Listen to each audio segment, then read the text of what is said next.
Assalamualaikum warahmatullahi wabarakatuh. Perkenalkan, nama saya Elizabeth Jo Yowea dengan NPM 2204 0104 0012. Saya dari Prodi Pendidikan Pancasila dan Kewarganegaraan Universitas PGRI Kanjuruhan Malang. Di video kali ini saya akan mereview materi pada mata kuliah Sejarah Kewarganegaraan dengan 3 materi. Yang pertama ada pemikiran awal tentang kewarganegaraan modern. Yang kedua ada memahami konsep kewarganegaraan masa transisi. Dan yang ketiga, pemikiran kewarganegaraan pengertian modern. Jadi baik, sekarang kita masuk pada materi yang pertama tentang pemikiran awal kewarganegaraan modern. Yang pertama ada zaman modern awal dari tahun 1700-an sampai 1800. Oke, setelah tahun 1750, negara-negara seperti Inggris dan Prancis berinvestasi dalam pasukan besar dan angkatan laut yang sangat mahal untuk dipertahankan, sehingga pilihan untuk menyewa tentara bayaran menjadi kurang menarik.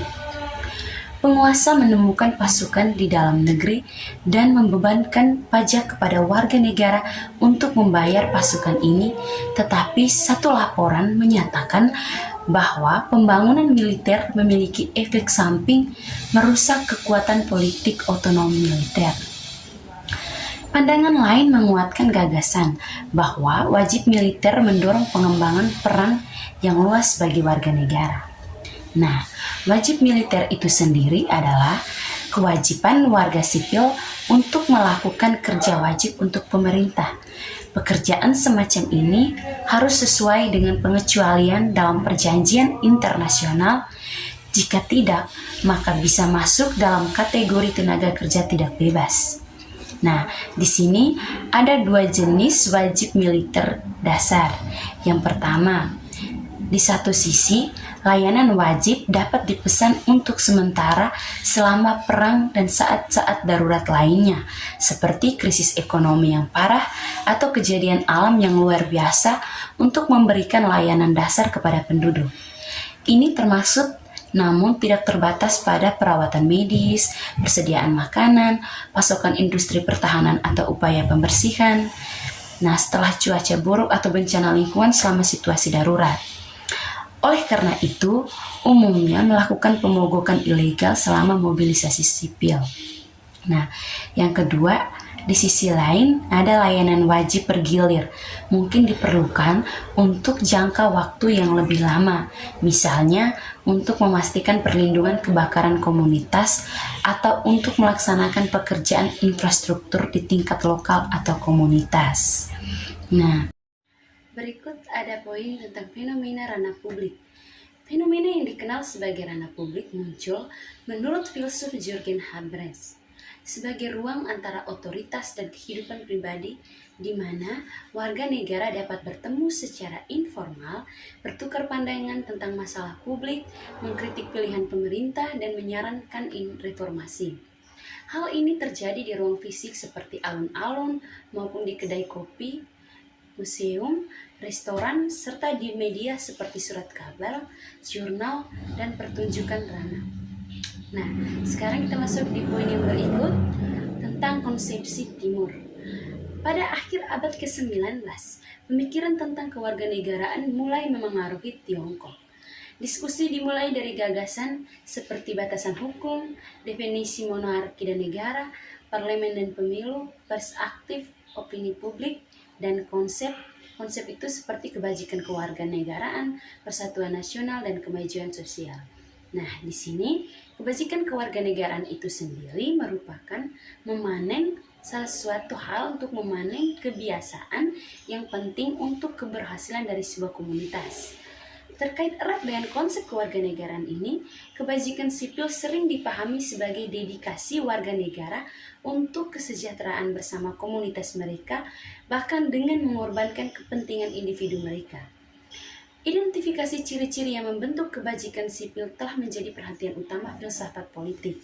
Istilah kesopanan mengacu pada perilaku antara orang dan kelompok yang sesuai dengan mode sosial, yaitu sesuai dengan masyarakat sipil sebagai landasan masyarakat dan hukum itu sendiri. Oke baik, sekarang kita masuk pada materi yang kedua tentang memahami konsep kewarganegaraan pada masa transisi. Nah, pada masa ini ada beberapa pemikir yang berpendapat tentang konsep kewarganegaraan. Ada yang pertama, John Stuart Mill dalam karyanya On Liberty pada tahun 1859, ia percaya bahwa tidak boleh ada perbedaan antara pria dan wanita dan keduanya mampu menjadi warga negara. Dan yang kedua ada sosiologi Inggris Thomas Marcel.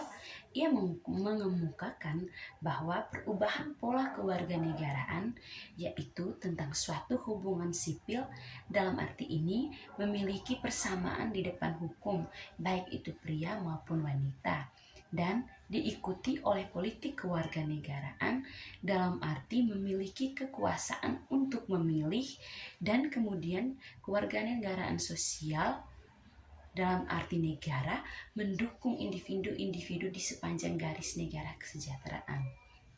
Nah, Marshall berpendapat bahwa di pertengahan abad ke-20, kewarganegaraan modern mencakup ketiga dimensi.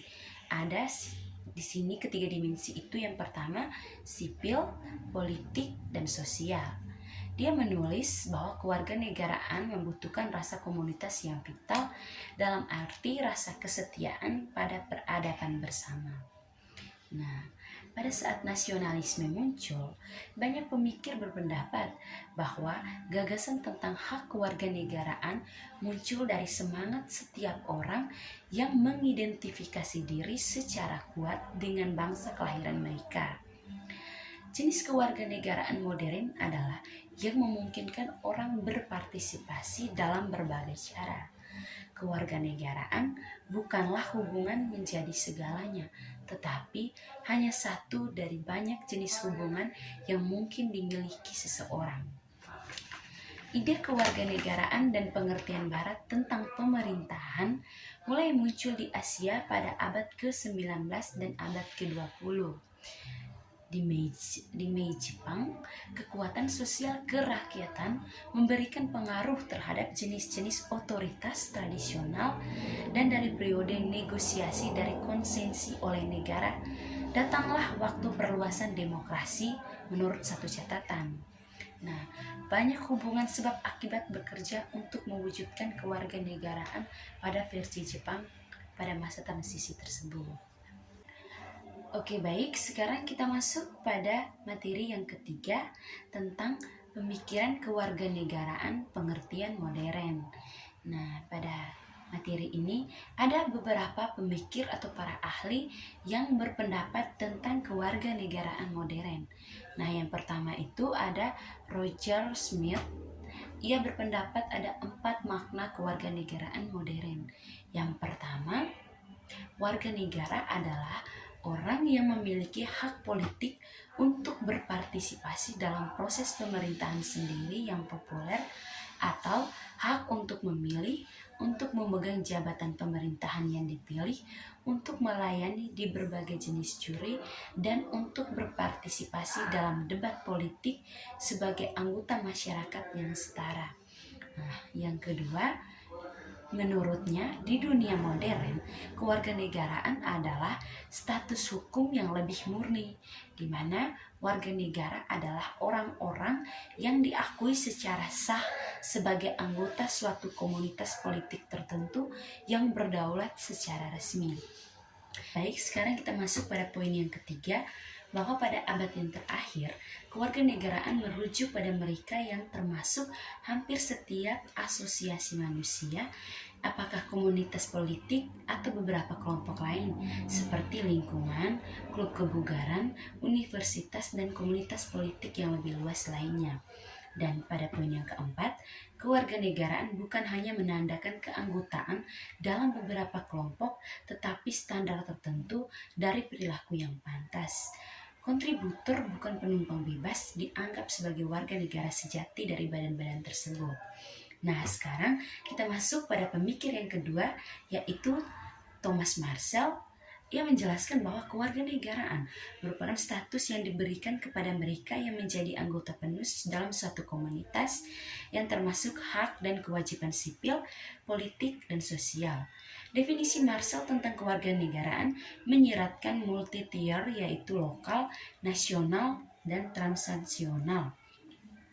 Hak politik menurutnya ialah hak untuk berpartisipasi dalam keputusan publik dan suara, dan hak sosial menurut beliau ialah hak atas keamanan dan kesejahteraan serta hak untuk berbagi warisan sosial dan untuk menjalani kehidupan sebagai makhluk yang beradab sesuai dengan standar yang berlaku dalam masyarakat.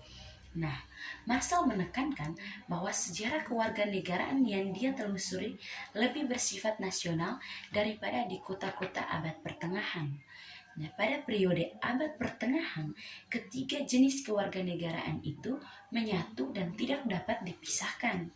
Dia menelusuri evaluasi hak-hak sipil melalui serangkaian undang-undang yang disahkan antara tahun 1688 dan 1832 tentang kebebasan individu. Nah, sekarang kita masuk pada poin yang berikut, yaitu beberapa kelemahan dari model kewarganegaraan menurut Thomas Marcel. Marcel berpendapat bahwa kewarganegaraan beroperasi sebagai instrumen stratifikasi sosial. Munculnya hak-hak sosial pada abad ke-18, tetapi telah menjadikan kewarganegaraan sebagai arsitek ketidaksetaraan kelas baru. Pendidikan menjadi terikat pada pekerjaan, misalnya seperti tenaga kerja sebagai profesional, semi-profesional, dan terampil. Nah, adapun kritik terhadap model Marcel ini, yaitu penekanan pada bagaimana kewarganegaraan memperbaiki konflik kelas, tetapi bukan bagaimana hak kewarganegaraan diperoleh sebagai hasil dari perjuangan kelas. Secara historis, kewarganegaraan muncul sebagai jalan memutar, bukan sejarah linear. Berfokus pada pola ketimpangan, namun bentuk ketimpangan lain seperti gender, ras, agama, bahasa, dan suku tidak dikaji. Dengan asumsi bahwa hak bersifat revolusioner, seseorang memperoleh hak hukum dan memenangkan pertarungan politik di parlemen demokratis. Nah, berikut kita masuk pada pemikir yang ketiga, yaitu Brian S. Turner. Nah, Brian ini menjelaskan bahwa kewarganegaraan merupakan kumpulan hak dan kewajiban yang memberikan individu identitas hukum formal, yaitu hak dan kewajiban hukum ini telah disatukan secara historis sebagai seperangkat institusi sosial seperti sistem juri, parlemen, dan negara kesejahteraan. Menurutnya, sosiologis ialah institusi kewarganegaraan, identitas sosial, sifat kesetaraan, dan akses ke sumber daya sosial ekonomi. Perlindungan individu dan kelompok dari hasil negatif pasar dalam kapasitas masyarakat. Nah, itulah beberapa materi yang dapat saya review pada mata kuliah sejarah kewarganegaraan ini. Sekian dan terima kasih.